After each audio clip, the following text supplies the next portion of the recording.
PPT를 저도 좀 설명해 드리겠습니다. 짧은 시간에 주어진 10분 내에 다 설명할 수는 없고 핵심적인 내용을 말씀드리겠습니다.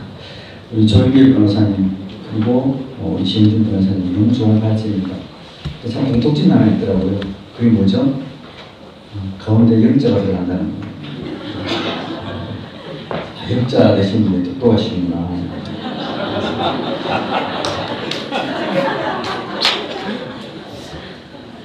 여러분들 정말 어려운 분야가 인권 분야입니다. 저는 과연 왜 이런 현상이 발생할까? 왜 인권이 가장 좋은 건데 왜 이렇게 혼란스러울까? 그것은 원칙과 기준이 없다는 겁니다. 뭐가 인권이지? 뭐가 아닌 거지? 오늘날 사람들은 이걸 어떤 사람들은 내로남불이라고 표현하고도 하기도 하는데 가장 중요한 것은 원칙이 없다는 겁니다. 그리고 말장난, 언어 프레임이라는 겁니다.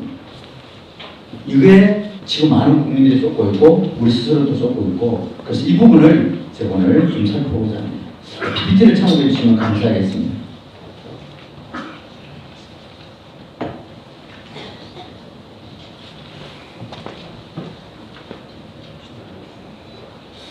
PPT가 고장났어요. 예. 특히 이제 오늘 제목이 그렇잖아요. 국가 인권 정책에 대한 문제점이 뭔가 이렇게 되는데요. 세 가지 정도 가지고 크게 좀 살펴보도록 하겠습니다. 지금 인권 논란 중인 갈등적인 사례가 성소수자 문제와 성정체성의 문제, 그 다음에 난민 불법 체류자 인권 문제, 또 우리나라에 지금 가장 최근에 병력 거부자 인권 문제, 병력 거부에도 그 인권으로 인정해 주고 그랬잖아요. 그리고 인권 정책 조례, 그리고 인권 교육의 문제, 이게 지금 우리나라 대한민국의 논란 중인 사례들입니다. 인간의 권리. 근데 가끔씩 이 인권에 대해서 개념도 잘 모르시는 분이 있더라고요. 예를 들어서 이번에 대법원장이 이제 구속되어 있습니다만은 그 포토라인에 쓰는 것을 가지고 그걸 그냥 인권의 침해라고 봅니까? 그래 않잖아요. 검찰총장이 그랬습니다. 뭐라고 표현했느냐? 전 대법원장이니까 인격권을 존중해 주겠다. 그래서 포토라인을 안 쓰겠다. 이렇게 표현했거든요. 이 우리 개념의 인권이라는 것은 굉장히 포괄적이고 또 쉽게 할 수 있는 문제입니다. 왜? 사람의 권리 문제이기 때문에. 그런데 현혹시킵니다. 사람이 먼저다라고 현혹시키고 있습니다. 잘 알다시피 미국 독립선언에서 인권의 문제를 다 알고 있고 그 다음에 프랑스 인권에 또 이야기하지만 저거는 인권이 아닙니다. 저는 시민권이었어요. 그리고 저기에서는 인권이라는 말 자체가 없습니다. 그런데 사람들은 저기에서 따뜻하고 그렇게 이야기해요. 물론 독립선언에는 그 천부 인권이라고 저 말을 창조주로부터 보유받았다 해가지고 할 수 있지만 그렇다고 인권이라는 정확한 용어는 그게 안 들어있습니다.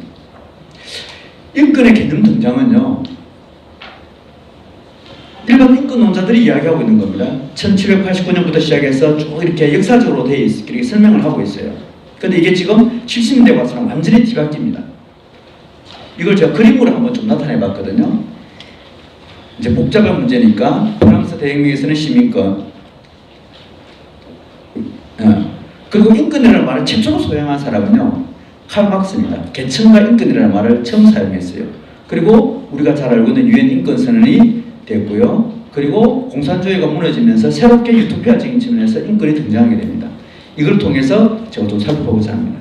유엔 인권선언을 만들 때요, 이분이 우리가 다 모든 사람 인정하고 있잖아요. 자크 마르텍이라는 사람입니다. 이 사람이 이제 유엔 인권선언을 만드는데 이분이 이런 이야기를 했어요.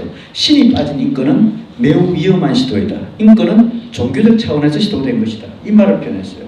그만큼 인권이라는 문제, 유엔을 처음 만들 때부터라도 이건 나중에 문제가 될 것이라고 미리 경고한 사안입니다. 그래서 그분이 뭐라고 표현했느냐? 공산주의적 자유주의다. 이렇게 표현했습니다. 이 말은 무슨 말이냐? 쉽게 말하면 여러분 동그란 네모 말이 맞습니까? 말이 안 맞아요. 이런 형태로 이렇게 비유를 한 적이 있습니다. 그러면서도 유엔의 인권선언을 만들 때 기준과 원칙을 만들었습니다. 반드시 이걸 지켜라. 천부적, 불가분적, 공유적. 아까 많은 학자들이 이 인권의 문제를 가지고 아까 뭐 우월성도 나오고 별의별 이야기 다 나와요. 우리나라 최고의 헌법학자들도 이야기를 해요. 그러나 최초로 만들 때는 이 세 가지 원칙과 조건을 내세웠습니다. 합리적 근거와 도덕적 타당성. 이게 유엔 헌장 29조에 정확하게 명확하게 나와 있습니다. 그리고 만약에 유엔의 원칙이 어긋나면 그거는 기본권이라도 안 된다라고 할 정도로 정확하게 기준과 원칙을 정했습니다. 이게 나와 있죠. 심지어 국제연합의 목적과 원칙이 어긋나면 그건 인권이 아니다라고까지 이야기했습니다. 우리 헌법도 이렇게 37조 2항에 인권이라는 것은 국가 안전보장과 공공복리와 질서 유지를 위해서 제한될 수 있다 이렇게 이야기하고 있습니다. 단지 법률로서만. 70년대 이후에는요, 이 인권이 공산주의가 멸망되고 나서부터 새롭게 개념이 변화됩니다. 이게 사무엘 모웬이라는 아주 유명한 콜롬비아대 교수가 이런 이야기를 했습니다. 공산주의 출현에 몰락에서 비롯됐다. 기존에 어떤 대안에서 인권이 실존이가 어떻게 됐다. 물론 역사적 과정은 많이 있습니다만 생략을 하겠습니다. 그런데 인권이 주목받게 된 것은 전 세계적으로 언제부터 주목받게 되느냐. 이게로 엠네스티라고 알고 있을 겁니다. 국제사면위원회가 고문 문제와 사형 문제를 가지고 인권 평화상을 받겠습니다. 그리고 노벨 평화상도 받게 됩니다. 그때부터 전 세계가 굉장히 인권에 대해서 호감을 가지게 되고 일부 공산주의 세력들이나 또 저쪽 세력들이 네오막심이라고 하겠죠. 그분들이 인권의 용어를 갖다 쓰게 됩니다. 그러면서 인권을 별도로 만들게 됩니다. 이게 뭐냐? 상대적 인권입니다. 시대적 흐름하고 맞아 들어가는 거죠. 상대주의와 다운주의의 개념이 들어갑니다. 절대 진리는 없다. 틀림이 아닌 다름이다. 그러면서 상대주의와 상대적 인권을 제기됩니다. 그러면서 이걸 제3세대 인권이라고 하고 있습니다. 이게 바삭이라는 사람이 있는데 이렇게 했습니다. 국가 및 국제사회의 책임을 확대시키고 정치, 경제, 사회복지, 환경, 사회개발 분야로 인권을 확대시키게 됩니다. 이러면서 이 상대적 인권의 특징입니다. 먼저 오늘날 우리 대한민국을 휩쓸고 있는 인권의 특징과 마찬가지입니다. 개국성을 가지고 있습니다. 특정 집단에 대해서만 부여합니다. 투쟁성을 부여합니다. 소수자 약자에 대해서 있으니까 이 사람은 법으로 보호해야 된다고 이야기하고 있습니다. 그러면서 차별금지법을 내세웁니다. 그리고 다양성을 내세우고 국제연대를 합니다. 엠네스티부터 시작해서 국제가 연대가 동시에 움직이는 거죠. 이런 특징을 가지고 있습니다.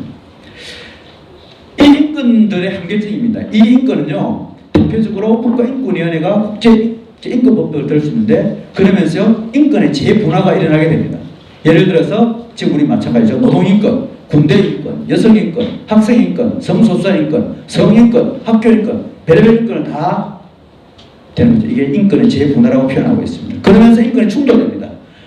바로 상대주의, 다양주의에 인임하여서요, 겉으로는 포용, 평등, 정의를 주장합니다. 그러나 실상은 기본권이 충돌하기 때문에 불평등이 일어나고 편향이 일어나고 독선적이 일어나는 그런 형태로 나타날 수밖에 없는 그런 구조적으로 되어져 가는 거죠.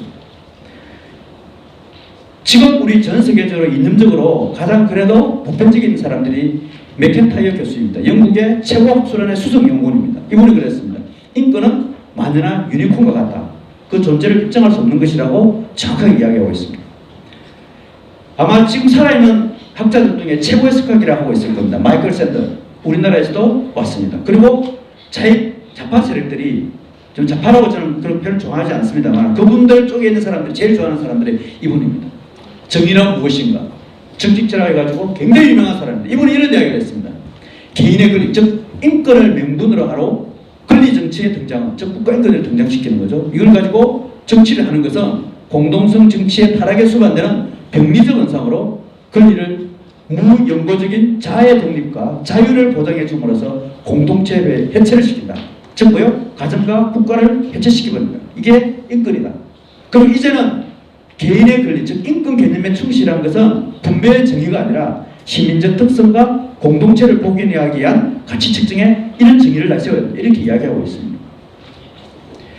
아까 제가 그랬죠. 인권이라는 말은 칼 막스가 만들었다고. 사회계층과 계급 구조 속에서만 존재한다. 이렇게 만들었습니다.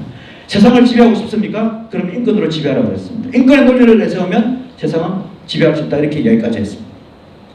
최근에 이 책이 굉장히 유명하고 있죠.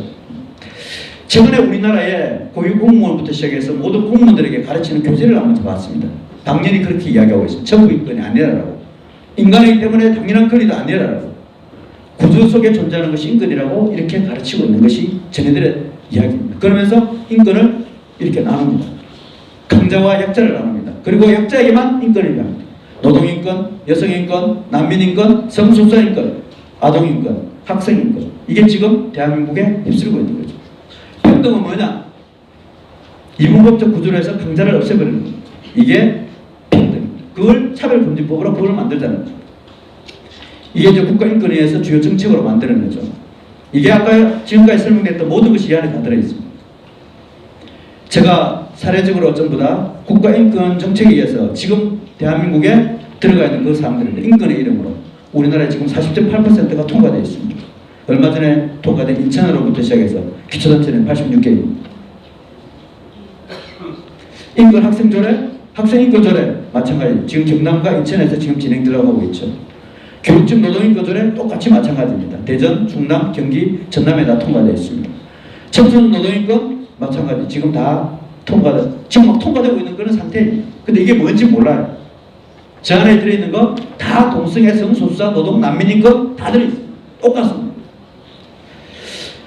인권조례 문제점 이건 제가 생략하겠습니다. 시간이 많이 가기 때문에 우리 진원한 씨께서 많이 설명했습니다.